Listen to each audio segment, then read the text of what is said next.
Hello sewing friends, welcome back. It has been so long since I've been in front of the camera, but I'm not going to dwell on that for too long because I'm very excited to bring you the final part of the Making My Corset video series. I know it's been quite a few videos and quite a few months since we visited it last, and today we are wrapping up.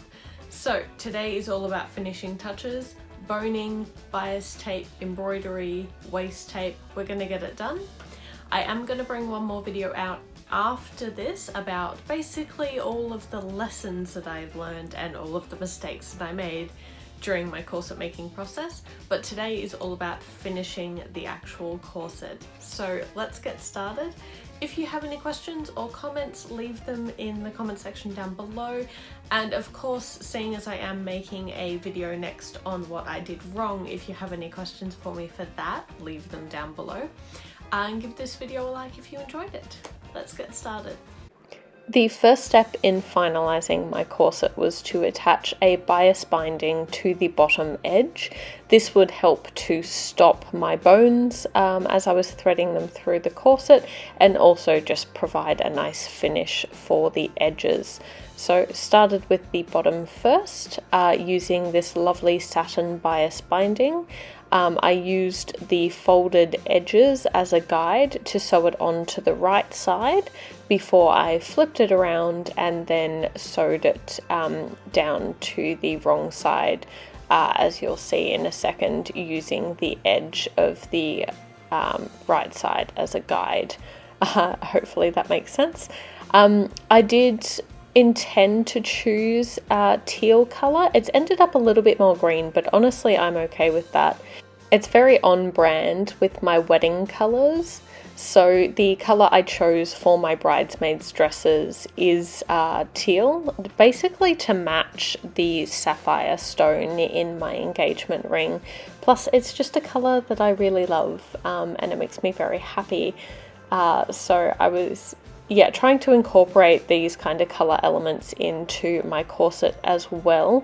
Unfortunately, I think the color teal I had in mind is kind of difficult, and teal ends up either a bit too green or a bit too blue in a lot of cases, but it's worked out well because actually I got my swatch for my bridesmaids dresses the other day and it leans a little bit more green, so this is all working out really well.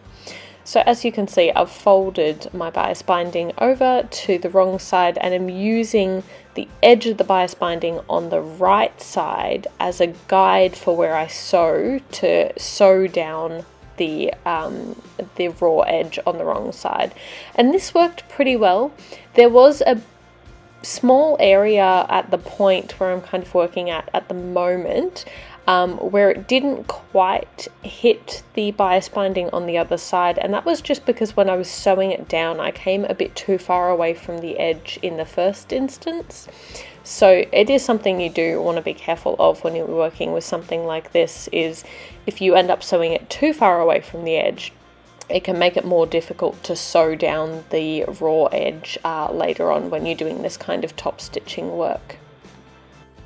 And then it was time to begin the process of boning the corset. And let me tell you, this was a task and a half.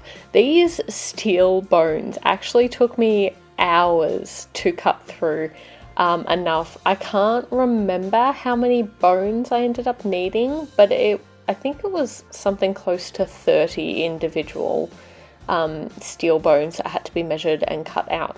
So I will talk more about this in my next video when I talk about what went wrong and what I could have done better. But I definitely, if pre-cut bones are a thing that you have access to, I recommend them because this took me so long to do. And I ended up with a giant blister on the inside of my thumb from working the pliers. Now, granted, I've said this before and I do stand by it. I actually asked my dad for help and I asked if he had any tools that would work for the steel bones, and he did. I asked him what these were called and he just told me they were called pliers. So I don't know how helpful that is for anyone else. But I maintain if you do have a different kind of crafty person in your house who might have these kinds of tools, ask them for help. Ask the crafty people around you for tools that you don't have that might be a bit expensive to purchase. So this footage is essentially just a few hours of my life cutting out steel bones. I purchased a 10-meter length of spiral steel boning, and it was just enough for this corset. I still have a bit left, but yes, you do probably need much more than you think you do. I also ordered the steel caps for all the ends of my spiral steel boning. I recommend if you do that, order a few extra, because I got to the end of this process and I found I didn't have enough caps. One of them was missing, and I don't know if I lost it somewhere along the way or if it wasn't shipped out. Either way, I ended up with one of my steel bones. I just put a bit of glue on the end to kind of seal over those sharp edges, and that's worked really well. So a good emergency tip if you do run out of steel caps, but order a few extra. So what I've done is, because my corset is symmetrical, I was able to just measure one of my boning channels on each side, and then go through and cut 2 lengths of the bone that I needed. That way I could thread that through basically the equivalent boning channel on each side. This technique may not work if you have an asymmetrical corset, but if you have just used the one corset pattern for both sides of your corset, this is a more efficient method. There's really no reason to measure each and every single boning channel. And then I just put the steel caps on each end and threaded them through. I did leave a 1/2 inch gap, so I made every single bone 1/2 inch shorter than I measured. That way I would have plenty of room to sew on the bias binding to the top of my corset. Throughout this entire process, I was terrified that I was going to hit a steel bone and just smash my needle. I didn't. I did feel the entire way along with my fingers to make sure that I was not going to hit a bone. That sounds like such a weird thing to say, a steel bone, if you would. I was so paranoid about it, and I left myself more than enough room, because I think I only really needed a 1/4 inch left, so I did leave myself a very sizable gap, but honestly, that's fine. I don't think you can be too cautious with this process. So as I was sewing this bias binding on, I just used the same process as I did before, where I used the fold closest to the edge of the bias binding as my guide to sew it along the top side. Then I folded the remainder of the bias binding underneath, and still used the edge of the bias binding on the top side as a guide for sewing and trapping down that raw edge along the bottom. So definitely one of the mistakes that I'm going to talk about more in my next video was that I definitely did not attach a waist tape to the corset when I should have, which meant that by the time I realized I needed a waist tape and actually figured out how to attach it, I had already put my bones in, or I had already put my steel bones in my corset. Again, it sounds so weird to say bones in this context. Anyway, I had already put them in, which meant that obviously I can't then sew over them to put a waist tape in, so I had to hand sew this bugger in. And I wasn't going to, but I figured, you know what, it's worth it, for kind of the experience to do it, and to do it properly, because unless you have a specific reason for leaving a waist tape out, you should really include them. They do add the additional support and structure, and they stop your corset from stretching out around the waist.